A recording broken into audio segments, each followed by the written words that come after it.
Everyone will one day leave this life. In Vietnam, we have a saying, when you die, that's the end.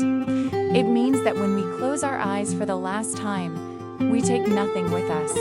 We come alone, and we leave alone. But what truly matters is not what we carry away. It is what we leave behind. To live in such a way that when we depart, our hearts are light and peaceful.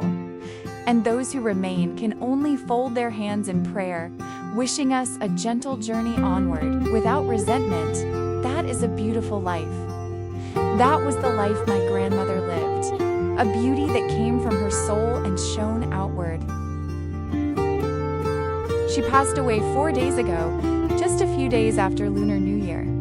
On the first day of the new year, we were still sitting together, talking. She smiled gently and said, "I'm 80 now. I've lived a long life.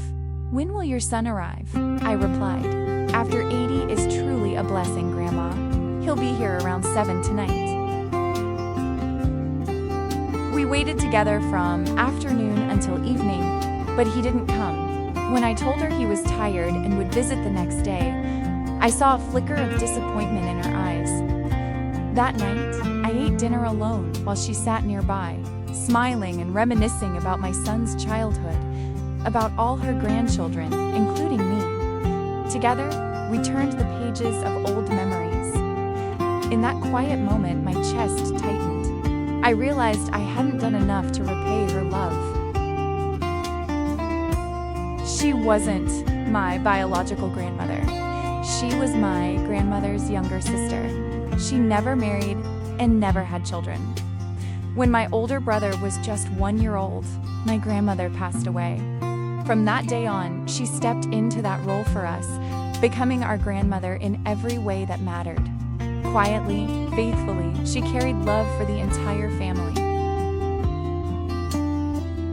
In Vietnamese culture, the first day of Lunar New Year is a time for families to return home, visit grandparents, exchange lucky red envelopes, and share a warm reunion meal. For elders, that gathering is the greatest joy. Now, she is gone.